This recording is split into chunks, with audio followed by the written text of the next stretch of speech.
is the show all about the writing process from creation to publication. And here is where I hope you can find inspiration, ideas, and most especially, meet the people behind the stories that you love to read. I like to say we bring life to books.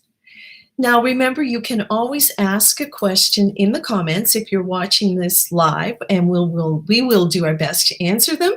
And also, after the show airs, of course, you can ask questions. We'll be keeping an eye on the site and always willing to answer questions. And for people who may be watching on other platforms, you can always follow me in the shows on Facebook at Kathryn Taylor Media, and also on YouTube at Kathryn Taylor TV. And if you want to share a little bit of love and subscribe, I'd very much appreciate it. Now, on to the show. My guest today was raised on a sheep farm in Highlands, Newfoundland. And if you're not sure where that is, well, you share that in common with me, but we'll find out. Now, her first novel, The Greatest Hits of Wanda, Jaynes, was shortlisted for the BMO Winterset Award, the Margaret and John Savage First Book Award for Fiction, and the Newfoundland and Labrador Book Award for Fiction, and is currently being adapted for film. And now she lives in St. John's, Newfoundland, and her most recent book, Some People's Children, has been shortlisted, and this was announced most recently for the Thomas Raddall Atlantic Fiction Award, which is the biggest literary prize east of Ontario. So I'm sure she's very excited. And I will mention that Dirty Birds by Morgan Murray was also shortlisted, and I do have an interview with Morgan that I did earlier this year if you want to check that out. But now let's meet the other potential recipient, Bridget Canning. Welcome to the show, Bridget. I'm just going to bring you up into the stream. And I think she'll be there in just a moment. Hi, Bridget. Hi, Kathryn. How are you? Oh, I'm great. Thank you for that wonderful introduction. Oh, I'm glad you liked it. It was, I tell you, it wasn't easy to find a lot of information on you, a lot of information on your writing, but you're a little bit quiet out there on the internet. It's mostly just pictures of my cat, you know. Yeah. Well, I have to ask you, Bridget, to start. Tell me about Highlands, Newfoundland, because I have never heard of it. And in fact, where is it? It's on the southwest coast. It's basically between Stephenville and Cadre Valley. It's usually called the Highlands to Heatherton area. There's about 10 communities that are, kind of, if you can kind of drive through all of them, you can kind of go through Heatherton all the way down to Highlands. So there's McKay's, Jeffreys, St. David's, St. Vittens. There's a whole number of places there. So, I mean, if you're trying to think about it on the map, like I grew up right on the water, and if I looked out across the water, you could see the Port Peninsula kind of, Okay. like lit up, like you could see houses out there, at nighttime. Sounds pretty. Yeah, it's beautiful. Yeah, and for anyone who hasn't been there, the Port Peninsula area and also the Cadre Valley, a couple of my favorite places here on the island, and great weather, certainly in the Cadre Valley in the summers. Best place. Bit of wind. A bit of wind at times, I guess. Yeah, well, a bit of wind in general here on the island. I remember when I first moved back, Bridget, that it drove me crazy for 2 years. You style your hair, you'd walk out the door, or if you had a hat on, that was a stupid idea unless it was a toque. I mean, nothing stayed on your head. But that's the joys of living on this wonderful island, which inspires so much work and brings me to the reason for you being here, Bridget, your wonderful books. And it's been a super exciting run for you ever since your first publication. I mean, you've done so well and you've had such wonderful feedback, especially this last announcement. How are you feeling? Oh, I'm thrilled. I'm absolutely thrilled. Now they did tell us a while ago. They told us, God, I think about a month ago, they sent us an email, and in the subject heading it said, "Shh, don't Thomas Raddall Award, don't say anything." So I've been kind of, try, like keeping that a secret for about a month. So I probably feel more relieved that I don't have to, that I won't accidentally slip out in conversation or something like that. But no, I'm absolutely thrilled. Michael Crummey won it last year, and Michael Crummey is probably one of my favorite writers ever. So to have my book kind of considered in that, alongside writers like that I really admire, is, an absolute honor. And I certainly understand that, because so much of writing is done in isolation and in the creation of the book. And when someone actually acknowledges that work, I think it has to feel good. I mean, that's one of the, I don't know if you need it for validation, because I don't know. How do you feel about the awards in general? That's a good question. How do I feel about awards in general? It can be, it's wonderful recognition and things like that, but then also there are lots of books that it's just so competitive. Like writing and getting published and things like that is so competitive anyway, let alone when it comes to awards. And I think sometimes it's, as I said, it's great, winning things and being a finalist feels good. Everyone knows that, but it's also sometimes it kind of feels like it's kind of a roll of the dice in a way. And there's so many submissions, and I've been on juries and things like that, and there's usually a number of you, and you're going through the books, and you're kind of it often can kind of come to, when choosing who's going to be a shortlisted or something like that. Sometimes it kind of boils down to people's taste, so you try not to take it like it's wonderful, but also, try not to let it go to your head too much. I guess that, or not take it personally that people aren't throwing ribbons at you. And for something that you've worked very hard for. Yeah, I think that was a pretty good way, not an easy question, I guess, to answer right off the top. But when you think about it, I did mention validation, but that's really, I think readers are probably the biggest way, and hearing from readers. Of course, the accolades are wonderful, and I'm sure everybody would love to have them. But like you say, it's a very competitive business, and there's so many good books out there. They're not all going to make it to these awards, but that doesn't make them any less amazing. We have some amazing books. Bridget, I just finished both your books. Actually, I have them here. There you go.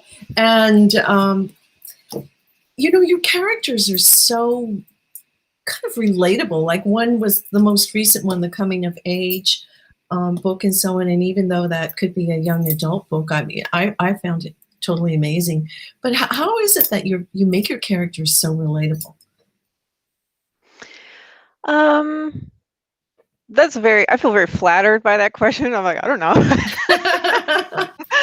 I think that it's kind of important to me that like both those books are written from kind of an intimate third person. Like, so you're seeing the thoughts and the words and thoughts of the protagonist, but you're also seeing people around them. And I find whenever I'm choosing a certain point of view to write from, if it is that point of view, to me, like the other characters around them should also feel as real.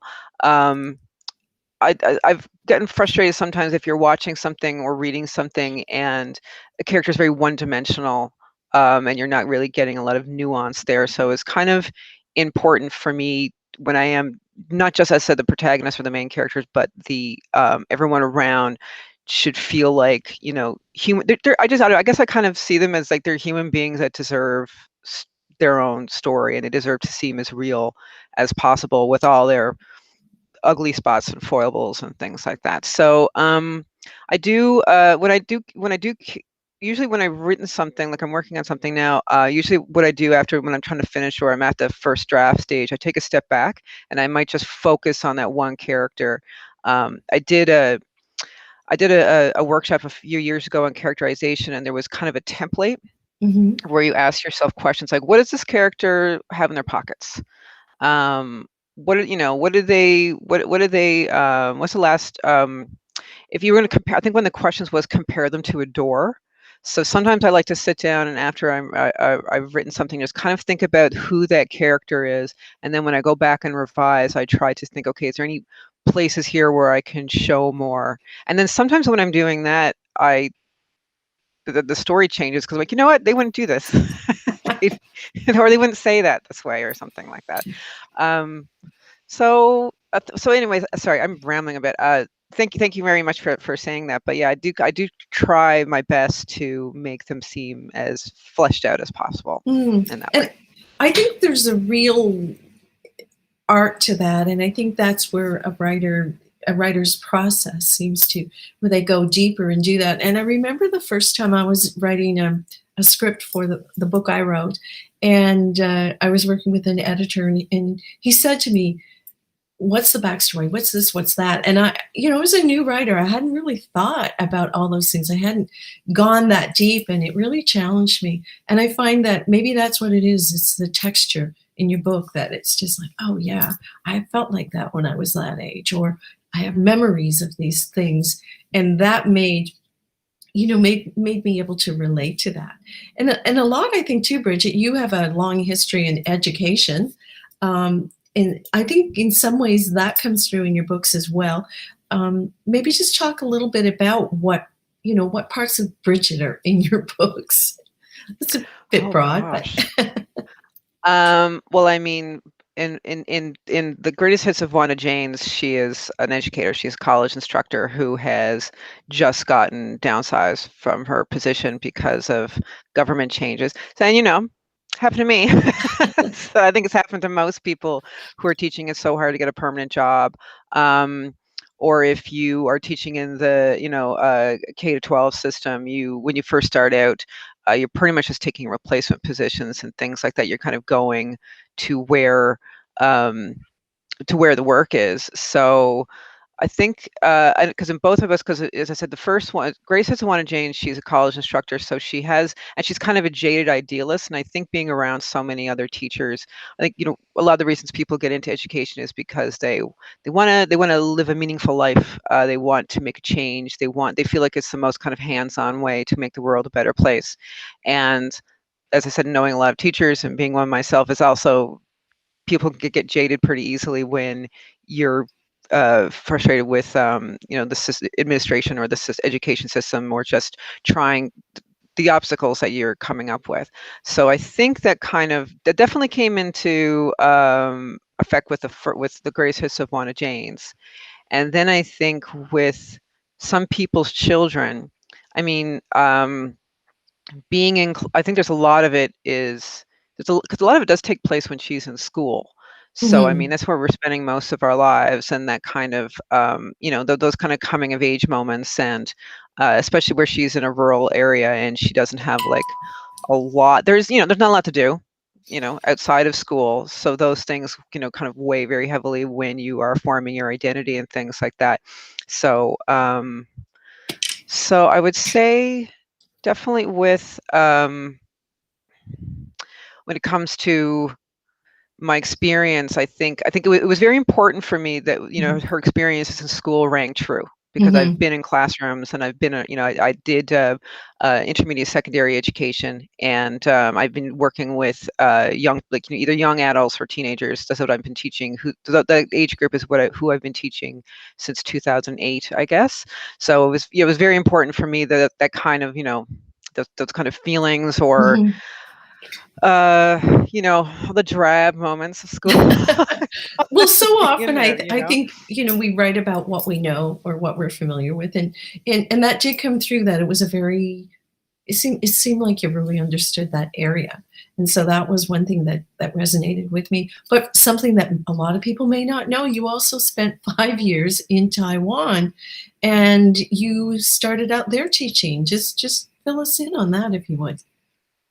Oh, sure. So I lived in Taiwan from 2003 to 2008. And prior to that, I had graduated from Memorial with a BA in English and with a history minor, a women's studies minor. And I had defaulted on my student loans. I had collection agencies after me for thousands of dollars. And I was working in Toronto as an auditor for a pension plan, which was not really my forte. And I really I hadn't really thought about teaching, but when I was in university, but it was kind of started playing on my mind that like I want to be in an environment where I have flexibility and things could kind of change. And I also wanted to travel, and I was also broke, and I wanted to pay off my student loans. So moving to Taiwan, at the time, I thought this would be a way for me to kind of kill all those birds with one stone. And when I moved up there, from what was going to be a 1 or 2 year gig, ended up being 5 years. It's it was probably one of the best. I say, yeah, probably one of the best choices I've ever made in my life was to go there. So when I moved up, they hired me as administrative assistant because I didn't have any teaching experience. But part of my job was I had to sub for all the teachers when they went on vacation or if they were sick or something. So probably within the first 6 months I was there, I had taught every single student in the school, or I'd known them at some point. So basically in that 5 years, I kind of, got lots of teaching experience to the point that when the school was a private school, they opened another branch and they asked me to be kind of like the vice principal of it. So I was one of the head teachers. And then when I came back here, then I actually did my education degree. So when I did my education degree, I had been teaching for 5 years. You had a lot of experience. And I managed to pay off my student loan and save up enough money to go back to school. So it was really great. A lot was accomplished. But it's interesting to take yourself out of what's familiar and just do something like that. So there has to be some adventurous soul in there, Bridget, to take something like that on. Not everyone would. Amazing. Maybe we'll see that in your work someday. What about... I would love to write something about Taiwan, actually. Yeah. I want to go back first, but... Yeah, well, not at the particular moment. It's a little challenging, but yeah, hopefully we'll all get to do that sort of thing again. Bridget, I did read somewhere that you mentioned writing is in the rewriting. And do you still stand behind that? Oh, absolutely. I think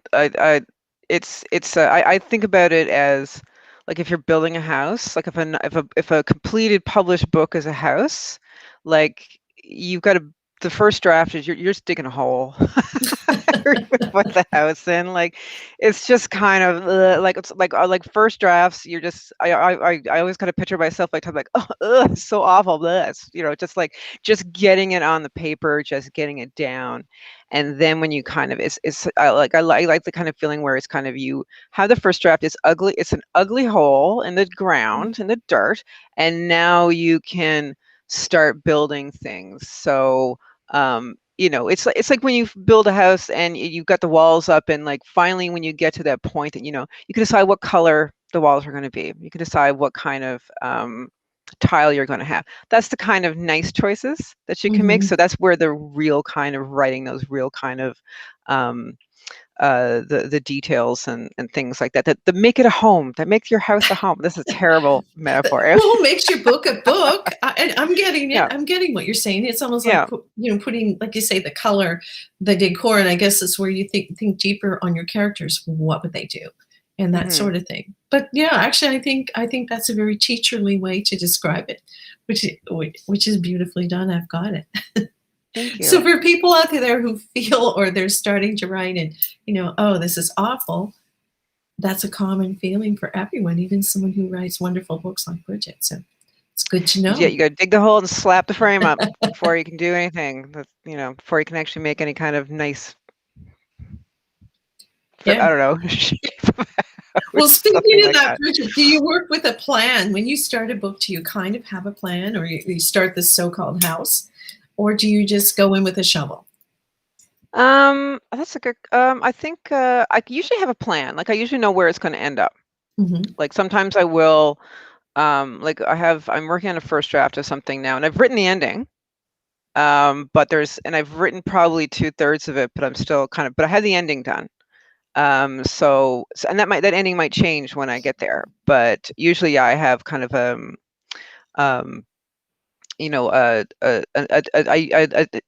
have usually a beginning and an ending, started there. Yeah. Okay, which makes sense. Let's jump over to the Wanda Jaynes, the greatest hits of Wanda Jaynes, because that's being adapted to film, which I think that was recently announced, and that was an exciting thing. So tell us a little bit about that. How did this come about? Well, what happened was, I think it was 2017. Yes, so the book was published in 2017. So in 2016, that fall, I applied. I submitted an entry for this contest that's called From Our Dark Side. It's an initiative for women to get into the genre of film creation.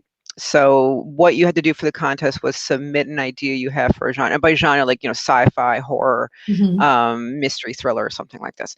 So I had submitted an idea for a psychological thriller about a serial killer who murders internet trolls, and it won. So that idea was, so what the prize was is you got to take part in this incubator project where you learn how to pitch your film, and I got to go to the Frontiers Festival in Montreal. So when I was in this, and it was all happened in Vancouver. So while I was in Vancouver, I pitched the idea for this film to Marina Cardoni, who's a producer, a Canadian film producer, I believe out of Toronto, and we had a real connection. Like, we kind of really liked each other right away, and so we became, social media friends. And then my book came out, and then that fall, she happened to be in St. John's for the St. John's International Women's Film Festival, and we met up and started talking. She's like, I saw you have a book out. I'm going to read that book. I was like, yes, please, please. So she read it, and so we'd already had that connection. And my serial killer movie never happened. Maybe down the road, maybe I'll try to make, get the ball rolling on that again. But so she read the book, and we've basically been working together for the past couple of years in developing the script. And now we have a team, and we've signed a director. We've got Gia Milani on board, and Mary Sexton here in St. John's. And we're submitted to Telefilm. So well, yeah, fingers crossed for you. It does sound really great. And that book, the scenes, and people have to read it. We're not going to tell them anything if they haven't read it yet. They'll have to. But that book really lends itself to film, I think. And actually, in many ways, even does your other one. And sometimes when you read a book, you can see it. And in both of those books, I definitely could. Well, thank you. Well, if anyone wants to buy the film rights to Some People's Children, it's available. There you go. Throw it out there. Never miss an opportunity. Yeah.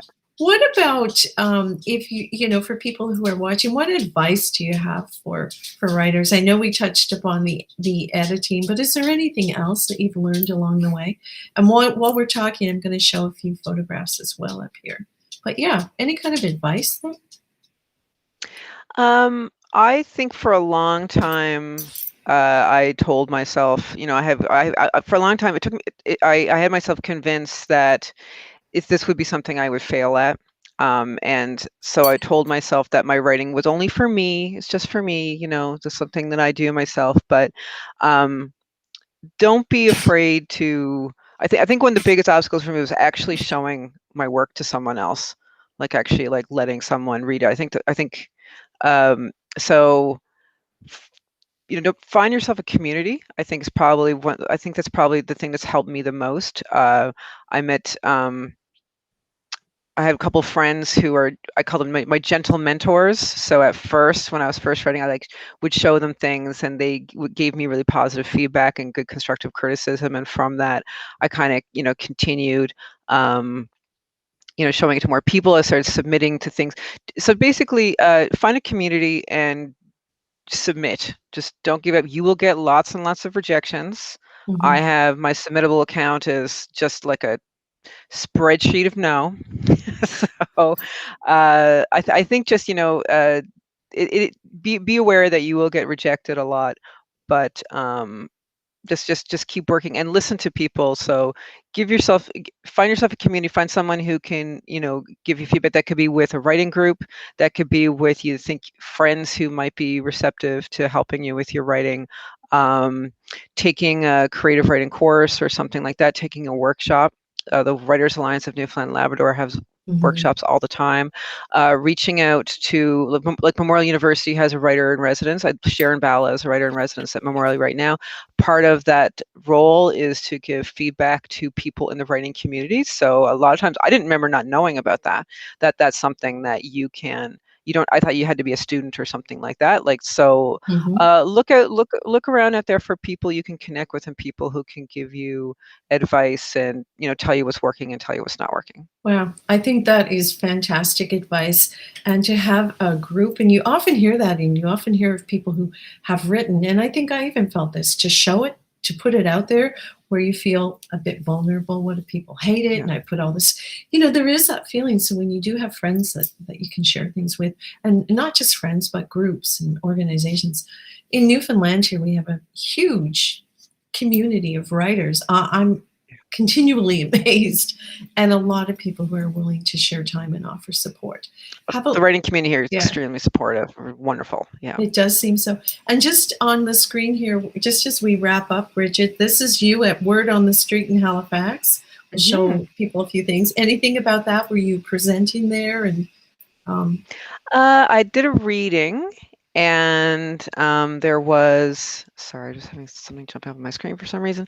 That was the Halifax Word on the Street. So that was kind of more like a networking opportunity, like a book signing and a reading and things like that. And it was really great to be able to meet a lot of other Atlantic authors there. So that was probably, all the Atlantic writers from all the Atlantic provinces were invited. So that was great. That was when I first met Dr. Pam Hall, and I think we sat next to each other in the airport and had a wonderful chat. Anyway. Wow. Oh, and this is also from Word on the Street. Word on the Street. And let's see, what do we have here? You're talking here. This is a festival in Newfoundland. That's at the Lanya Vanya Festival. That was this September. This was probably the only, I don't have a lot of pictures. It's probably the only public reading I was able to do this year. When I say this year, of course, I'm talking about the past pandemic year of our lives. Exactly. So this was in the fall of 2020, and I think it was the first time I was actually able to go and do a public reading because our levels were low. So there was limited capacity. This is at Bannerman Brewery, yeah. And there you are at the rooms. Yeah, that's Jason Sellers. That this was the rooms were doing. I think it was a rooms book club. I'm trying to remember. They every couple of months they'd have a different writer, and they would do kind of an interview, like a reading and an interview like this, looking out over the Narrows. It was wonderful. Oh, and that's my horrendous office. Yeah, you didn't want me to show that. But you know what? It's a place of where work gets done, and it looks wonderfully comfortable. It's so brown. I would love to. I would really love some just to renovate it, like this carpet. Well, you shall. I'm sure. And the cat has clawed death out of this chair. So. Well, so many of the guests have pets. We should have had a picture of your cat too. But Bridget, as we wrap up here, I just want to thank you so much, and again, for sharing your ideas and your stories here. But we're not done. We're going to jump on to Instagram. You're going to do a bit of reading. So again, for everyone who can't see that, you have to go to, no, we're going to do it, on the Facebook platform. You can check that out here as well. And then she'll be on Instagram later. So wonderful. Well, Bridget, say goodbye to everyone along with me. And thank you so much. Goodbye. Thank you so much. This was wonderful. It was really a lot of fun.